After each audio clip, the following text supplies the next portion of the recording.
2018 সালের 8 ফেব্রুয়ারি খালেদা জিয়া কারাগারে যাওয়ার পর senior vice chairman Tarique Rahman ভারপ্রাপ্ত চেয়ারম্যানের দায়িত্ব পান। এখন খালেদা জিয়ার প্রয়াণে ওই একই ধারা অনুযায়ী তারেক রহমানই এখন বিএনপির চেয়ারম্যান।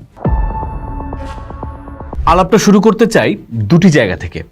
এক, খালেদা জিয়ার মৃত্যু কি বিএনপির জন্য একটি বড় ধাক্কা, নাকি বিএনপির পক্ষে এক সহমর্মিতার জোয়ার তৈরি করেছে? দুই, তারেক রহমান কি আনুষ্ঠানিকভাবে দলের চেয়ারপারসন হতে যাচ্ছেন? গঠনতন্ত্র কি বলে? বাংলাদেশের সাবেক প্রধানমন্ত্রী বেগম খালেদা জিয়ার মৃত্যু আসন্ন সাধারণ নির্বাচনের প্রাক্কালে দেশটির রাজনীতিতে এক ঐতিহাসিক সন্ধিক্ষণ তৈরি করেছে। 12 ফেব্রুয়ারি নির্ধারিত জাতীয় নির্বাচনের মাত্র 2 মাস আগে তার এই বিদায় বিএনপিকে এক শক্তিশালী আবেগীয় ও রাজনৈতিক অবস্থানে নিয়ে গেছে। রাজনৈতিক বিশ্লেষকদের মতে খালেদা জিয়ার মৃত্যুতে বিএনপির পক্ষে এক বিশাল সহমর্মিতার জোয়ার তৈরি হতে পারে। দীর্ঘ অসুস্থতা, কারাবরণ এবং রাজনৈতিক নিপীড়নের মুখেও তার আপোষহীন অবস্থান সাধারণ মানুষের কাছে তাকে গণতন্ত্র ও সহনশীলতার প্রতীক হিসেবে প্রতিষ্ঠিত করেছে। জর্জিয়া স্টেট ইউনিভার্সিটির ডক্টরাল ফেলো আসিফ বিন আলীর মতে এই আবেগীয় আবেদন কেবল বিএনপির তৃণমূলকে ঐক্যবদ্ধ করবে না, বরং দোদুল্যমান ভোটারদেরও দলের দিকে টানবে। অনেকেই বলে আসছেন নির্বাচনে বিএনপির বিজয় এই মৃত্যু অনেকটা নিশ্চিত করে দিয়েছে। বিএনপি বর্তমানে সাংগঠনিকভাবে এতটাই শক্তিশালী অবস্থানে আছে যে এই সহমর্মিতার ভোট তাদের জন্য এক বাড়তি সুবিধা হিসেবে কাজ করবে।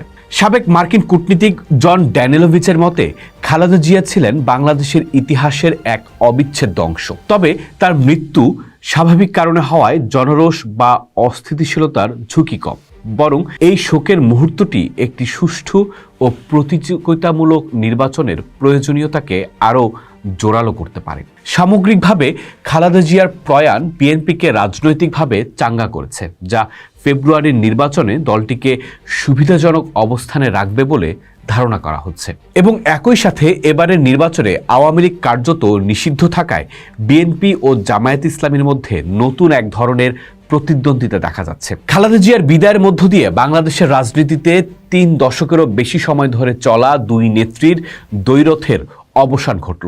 এটি যেমন একটি যুগের সমাপ্তি, তেমনি একটি নতুন প্রজন্মের নেতৃত্বের আগমনের পথও প্রশস্ত করেছে। অর্থাৎ বিএনপির নেতৃত্ব এখন জিয়াউর রহমানের পরের প্রজন্মের হাতে। 17 বছরের নির্বাসন কাটিয়ে লন্ডন থেকে সম্প্রতি তারেক রহমানের ঢাকায় ফেরার মাধ্যমে বিএনপি নতুন প্রাণ পেয়েছে।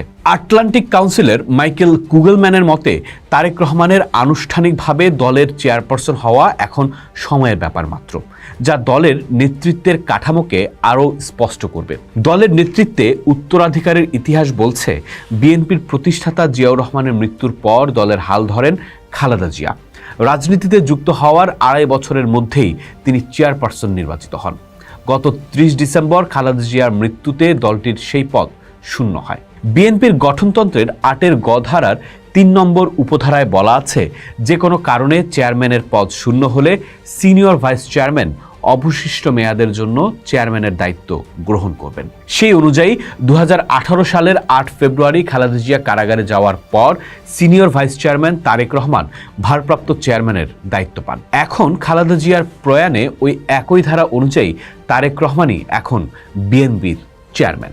বিএনপির দাপ্তরিক কার্যক্রমে আপাতত ভারপ্রাপ্ত চেয়ারম্যান পদবি ব্যবহৃত হচ্ছে, তবে গঠনতন্ত্র অনুযায়ী তারেক রহমানই এখন দলের পূর্ণাঙ্গ চেয়ারম্যান। কবে নাগাদ আনুষ্ঠানিক ঘোষণা আসবে সে বিষয়ে এখনো চূড়ান্ত সিদ্ধান্ত হয়নি, তবে ধারণা করা হচ্ছে পরবর্তী স্থায়ী কমিটির বৈঠকের পর বিষয়টি আনুষ্ঠানিকভাবে ঘোষণা করা হতে পারে।